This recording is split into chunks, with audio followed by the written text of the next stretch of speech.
Bonjour, ici CryptoAli, j'espère que vous allez bien aujourd'hui. Alors, sans tarder, comme d'habitude, on va aller voir le prix du XRP qui est à 62 centimes 79, 1,4% en baisse depuis 24 heures et les marchés sont pas nécessairement intéressants, encore une fois. Et ça depuis le 19 mai, depuis le crash. Alors, moins 2,1% pour 1,4 trilliard de dollars. Fiat Leak, un range de 62 à 64, ça veut dire que le prix du XRP a pas vraiment bougé. OK, il fait du n'importe quoi. Et ça continue, et oui, ça consolide. Et il n'y a rien de spécifique à signaler, à part Hive ici, qui a une belle performance de 27%. On commence avec une nouvelle ici que j'ai trouvée sur la police ukrainienne qui saisit 3800 consoles PS4, PlayStation, là, utilisées pour l'extraction illégale de crypto. Les mineurs ont utilisé un entrepôt vide dans une société d'approvisionnement en électricité pour se brancher au réseau et extraire la crypto sur divers appareils, y compris des consoles de jeux. Selon une annonce officielle de service de sécurité de l'Ukraine, l'installation était située dans les anciens locaux de JSC Vinti Oblomjergo, excusez-moi, là, c'est un drôle de nom à dire, une entreprise de fourniture d'électricité. Vinicia Blendergo. Bon. Les mineurs de crypto-monnaies illégaux ont dissimulé leur activité en manipulant des compteurs d'électricité pour voler de l'électricité à JSC. OK, on va arrêter de dire le mot compliqué. Décrite comme la plus grande exploitation minière souterraine découverte par la police ukrainienne, la ferme abritait près de 5000 unités de matériel informatique, dont 3800 consoles PlayStation 4, plus de 500 cartes graphiques, 50 unités de traitement, des ordinateurs portables, des téléphones et des clés USB. Le SBU a estimé que les pertes mensuelles de l'État dues au vol d'électricité qui pouvaient potentiellement provoquer des pénuries d'électricité pour toute la ville de Vinica se situaient entre 186 200 et 259 300. On peut voir une photo ici de quand même le projet assez fou pareil que les gens ont eu comme idée. Mais apparemment, c'est pas la meilleure des idées avec une PlayStation 4, là. Mais peu importe. Regardez, il fallait avoir du culot. Puis quand même acheter tout ce matériel-là aussi. Puis avec l'installation, on peut voir les ventilateurs, tout là. Si c'est ça l'avenir de la finance, je vous le dis, ça fait aucun sens de voir des photos comme ça. Pensez-y, là. Vous pensez que l'avenir de la finance, là, c'est que ça, là, des bâtisses avec des ordinateurs? Non. Vous vous trompez, là. On parle pas du London Stock Exchange là, dans un hangar là, pour le système financier là-bas. Là. On parle ici de PlayStation 4 qui font du minage. Là. OK. Vraiment. Mais je trouve ça spectaculaire de voir que les gens ils ont des idées de fous comme ça. C'est incroyable. OK. On continue ici avec James Rule qui monte ici.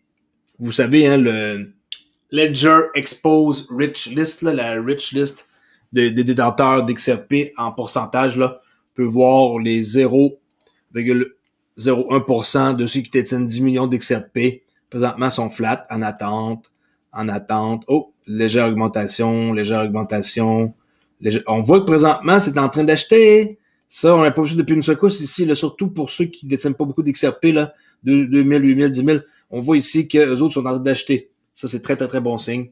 Alors, si vous connaissez pas le site, allez voir ledger.expose Rich List, OK, stat, je vais mettre dans la description le lien. Continue ici, en quoi qu'il pourrait y avoir une pression supplémentaire sur le procès entre Ripple et la SEC.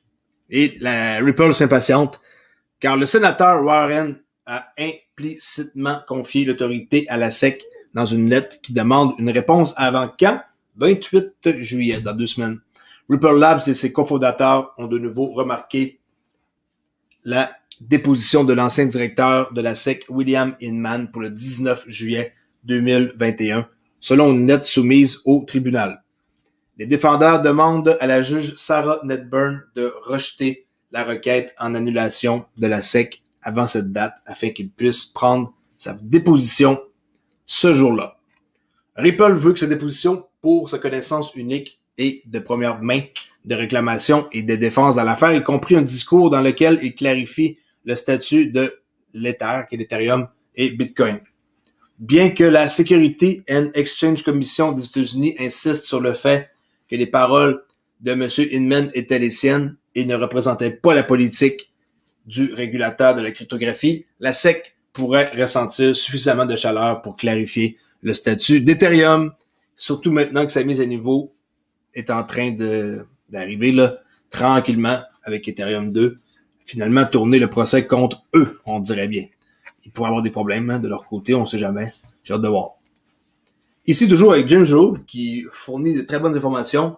On peut voir ici, depuis 1913, depuis qu'il y a eu l'acte sur la Réserve fédérale, suivi de la Première Guerre mondiale, la Grande Dépression ici, qui est en 29-39. Moi, je vais vous montrer ça par rapport à la puissance d'achat d'un billet de 100 $ depuis 1913. Regardez, en 1910, entre 1910 et 2021, un 100 $ maintenant, avec cette période de temps-là, là, on peut maintenant acheter pour 3,87 $. Là. Vous trouvez ça normal qu'un billet de 100 $ qui valait 100 $ maintenant vaut 3,87 $? Eh oui.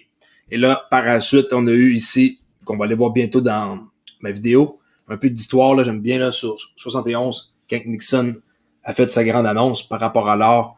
Ici, la crise du pétrole, l'euro, la création 2002, quand même déjà, hein? La grande récession 2008-2009. Ensuite, comme par hasard, après une grande récession, Bitcoin a été créé. Et ensuite, on voit ici que le Japon et le El Salvador légalisent le Bitcoin. Dernier événement important. Alors, 3,87 $ pour acheter, comparé à 100 $ avec le même billet entre 1910 et 2021, ça fait réfléchir. Ça vous montre que le dollar ne vaut plus rien et que nulle personne n'est à l'abri de ça et que vous devriez penser sérieusement à vous en aller dans la crypto si vous ne l'avez pas déjà fait et que vous écoutez ma chaîne. Un petit like en passant si ça vous tente. Mais je vous dis, la crypto va sauver le futur système financier, la blockchain et tout. Ça, je vous le garantis. On continue ici avant de tomber un peu dans qu'est-ce que je vous ai dit, l'histoire par rapport à Nixon, là, ici. Okay. Regardez bien ici, le FBI qui met en garde des échanges de devises numériques et les propriétaires de crypto-monnaies contre d'éventuelles menaces. Ils nous avertissent qu'il va peut-être se passer quelque chose. Alors, le FBI des États-Unis a publié cette semaine un avertissement à l'échelle du secteur concernant d'éventuelles attaques contre les bourses et les détenteurs de crypto. C'est pour ça que je vous dis de ne pas laisser votre crypto sur des sites d'échange. N'importe quel site d'échange peut être victime. Votre clé Ledger, jamais que ça va arriver. OK? Alors, l'institution a déclaré qu'il existe des menaces qui traquent activement les plateformes d'actifs virtuels afin de s'emparer de ces actifs, provoquant des pertes financières dans le processus. L'échange de SIM, OK? Les cartes SIM, là. Le vol de comptes et le personnel du support technique sont des moyens d'accomplir ces attaques. Ils vont utiliser du monde qui travaille à l'interne au support technique pour avoir de l'information sur le numéro de téléphone. Ensuite, ils vont faire croire que leur carte SIM ne fonctionne pas. Ils vont la changer avec leur numéro de téléphone et ils vont avoir votre code que vous recevez sur votre téléphone pour vous loguer. C'est comme ça que ça marche. Alors, le FBI a émis un avertissement contre les attaques à venir contre les bourses et les détenteurs de crypto-monnaies la semaine dernière. L'avertissement a été diffusé à l'aide du protocole TLP conçu pour diffuser les informations souhaitées auprès de certains groupes. Il a reçu la désignation verte, ce qui signifie que le FBI permet aux pairs, okay, PAIRS, là, et aux organisations partenaires de la communauté crypto de partager ces informations. Okay. Alors, soyez au courant que la crypto sur un échange est très risquée. Ici, un petit article sur fools.com qui dit que sans les banques, les sociétés de cannabis se tournent vers la crypto. Voici une façon dont les crypto-monnaies peuvent aider les entreprises qui ne peuvent pas accéder aux services financiers, traditionnels. Le cannabis médicinal est désormais légal dans 36 États sur 52, dont 17 États autorisent son usage récréatif aux États-Unis. Cependant, les opérations bancaires sont difficiles pour les entreprises de cannabis. Les banques sont nerveuses à l'idée de travailler avec des entreprises de cannabis parce que la loi fédérale interdit toujours la vente et la distribution de marijuana, peu importe ce que disent les législateurs locaux. En conséquent, l'argent du cannabis pourrait être considéré comme de l'argent blanchi et les banques hésitent à s'exposer à ce type de risque. De même, les sociétés de cartes de crédit et les processeurs de paiement ne veulent pas être tenus responsables en cas de poursuite judiciaire. Il y a un projet de loi bancaire sur le cannabis qui pourrait faciliter les choses, mais en attendant, certaines sociétés de cannabis se tournent vers les crypto-monnaies pour répondre à leurs besoins bancaires. Qu'est-ce que vous en pensez? Ben, ils font bien parce que c'est ceux qui vont toujours être froids à l'idée, là, les banques, là. Alors, avec la crypto, c'est plus facile pour eux de faire des affaires. Voici l'article que je vais vous parler par rapport à Nixon. Ça, en passant, c'est cool, ce site-là, là, c'est federalreservehistory.org. Tous des anciens articles, là. Ici, on voit qu'en 71, regardez la photo de Nixon en 71, là, qui met fin à la convertibilité du dollar américain en or et annonce un contrôle des salaires et des prix. Et oui, je vais vous lire juste quelques petits passages là importants pour vous mettre dans l'ambiance de qu'est-ce qui peut peut-être arriver prochainement. Le système monétaire international, après la Seconde Guerre mondiale, a été surnommé le système de Bretton Woods. Pour ceux qui ne le savent pas, après la réunion de 44 pays à Bretton Woods, dans le New Hampshire. En 44, c'est ça qui a eu lieu comme rencontre. Les pays ont convenu de garder leur monnaie fixe, mais ajustable dans des situations exceptionnelles au dollar, et le dollar était fixé sur quoi? Sur l'or. Okay. Depuis 58, lorsque le système de Bretton Woods est devenu opérationnel, les pays réglaient leurs soldes internationaux en dollars.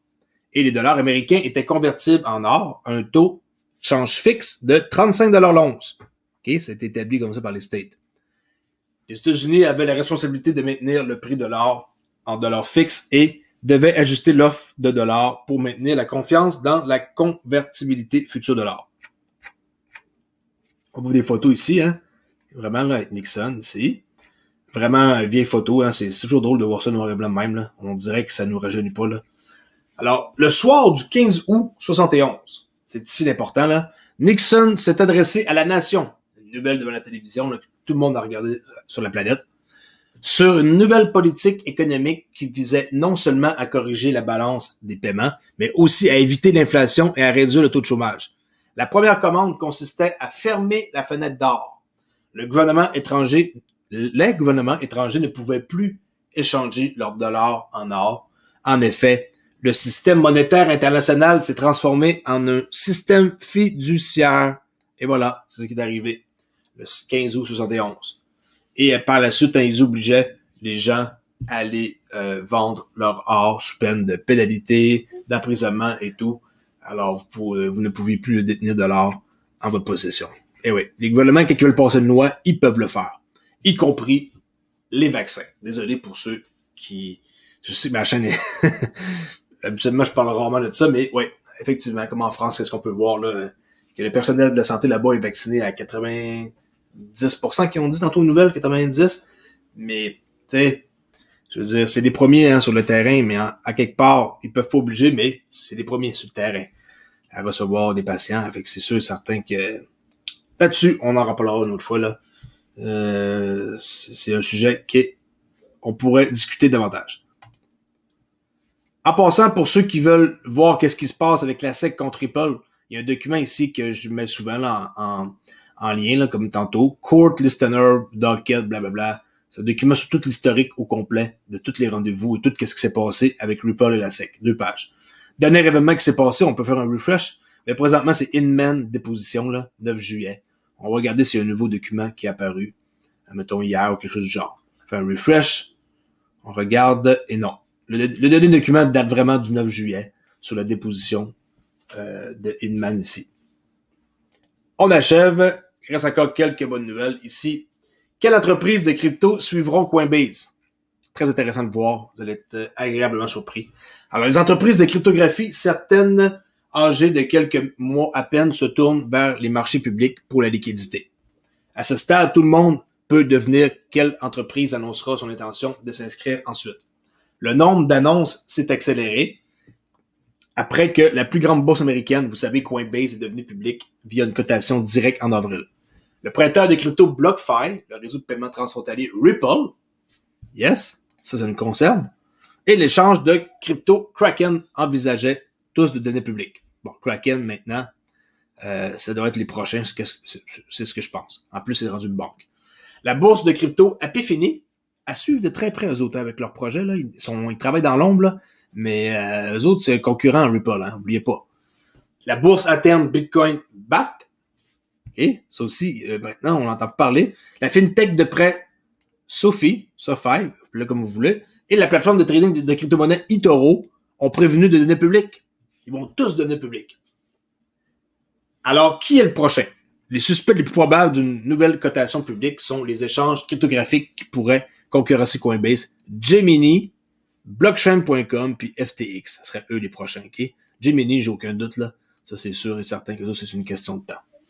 Selon l'analyste d'OpenAI, Owen Lowe. Est-ce que vous pensez que c'est les prochains? Faites-moi le savoir dans les commentaires. Alors ici, pour garder votre crypto en toute sécurité, les entreprises de sécurité cryptographique qui offrent la garde et le calcul multipartie, les MPC qu'on appelle là, c'est tout ça qui va arriver plus tard là. Ça va être comme une clé privée, mais qui est en petits morceaux partout. Il n'y a plus de clé privée que vous détenez, que si vous perdez, vous êtes foutu là. C'est terminé. Comme les cold wallets là, il va falloir se faire à l'idée qu'un jour ou l'autre, je dis pas demain, puis dans 6 mois, un jour ou l'autre, les cold wallets, ça va être complètement soit comme plus utilisé ou banni ou peu importe. Mais oubliez ça, c'est pas l'avenir des cold wallets. Les gouvernements ne voudront jamais que les gens gardent leur crypto sur des cold wallets. Oui, j'en ai plusieurs, mais je dis ils pourront pas savoir nécessairement aussi là, combien que les gens en ont puis qu'est-ce qu'ils ont dessus. Mais pour l'avenir, oubliez ça, ça n'a pas sa place. Ça, c'est clairement clair. Je sais qu'Alex n'est pas d'accord avec ma vidéo aujourd'hui, là, mais je vous dis que les cold wallets n'ont pas un avenir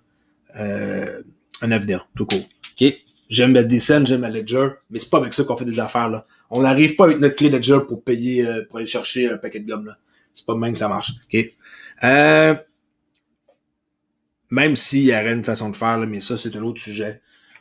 Alors, qu'est-ce que vous pensez de ça? Est-ce que vous pensez vraiment que les entreprises ici qui vont offrir la garde de sécurité en multipartie, le MPC, va être l'avenir? Moi, je crois que oui. Et des entreprises telles que Curve, okay, que j'ai parlé dernièrement, là, que leur site, je trouve ça compliqué à comprendre pour faire des fonctions, des activités, tout ça, pour cliquer là, à quel endroit, qui était acheté par PayPal, pourrait devenir public via un SPAC. OK? Alors, les SPAC, ça fait jaser un peu, là, étant donné que c'est une espèce d'écran, là, une entreprise écran qui crée, là. La première option pour beaucoup de ces entreprises doivent sortir et ne peuvent pas trouver un prix. OK? Fait que les SPAC, c'est une solution pour réussir à décoller une acquisition. OK? Alors, ici, les entreprises de sécurité cryptographique. Désolé, je suis un peu mélangé et je suis en train de regarder ce que ma fille a fait parce que je suis en train de la surveiller en même temps. Alors, ça me déconcentrer. Alors, on continue ici pour finir avec Grayscale Digital Large Cap, le GDLC, qui devient une société déclarante auprès de la SEC. Alors que Grayscale Investissement dépose des déclarations d'enregistrement sur un formulaire 10 pour 3 produits supplémentaires qui est le Bitcoin Cash Trust, l'Ethereum Classic Trust et le Litecoin Trust. Le plus grand gestionnaire d'actifs de devises numériques au monde et gestionnaire, qui est Grayscale, a annoncé hier que la déclaration d'enregistrement sur le formulaire 10 qu'il a déposé auprès de la Security and Exchange Commission de la SEC au nom du fonds est entré en vigueur. Le fonds est le premier fonds d'investissement diversifié en devises numériques de Grayscale à devenir une société déclarante auprès de la SEC avec ses actions enregistrées conformément à la section 12 de la SEC Act 1934, blablabla, Exchange Act. OK? Alors, bon, Grayscale, ils font tout pour être amis, hein, puis être en loi et tout, et être uniforme, je pourrais dire, avec la SEC. Et ils ont raison. Écoutez, si vous voulez pas de problème, vous mettez en loi avec eux. Et Grayscale, ils l'ont fait. D'accord? Alors, désolé pour ici, là, c'est un peu confus, là, qu'est-ce que j'ai expliqué. Mais ici, pour les services de garde, par rapport à quelle entreprise qui vont suivre à la bourse, ben, je sais que l'avenir est avec un service de garde ici, multipartie MPC, dont PayPal va faire ça, puis qu'ils ont acheté Curve. Et que l'avenir des cryptos, des portefeuilles cold wallet, je cherche le mot un matin, hein, n'est pas, selon moi, un truc d'avenir et qu'on pourrait certainement avoir des problèmes avec ça plus tard. D'accord. Merci de m'avoir écouté. Si vous n'êtes pas encore abonné à ma chaîne, allez vous abonner immédiatement à Crypto Ali. Faites-moi un petit like. Venez m'encourager. C'est à cause de vous que j'ai 5400 abonnés. Et vous pouvez rejoindre ma chaîne ici si ça vous tente et que vous trouvez que je fais du bon boulot. Alors, merci beaucoup et je vous dis à la prochaine vidéo. Au revoir.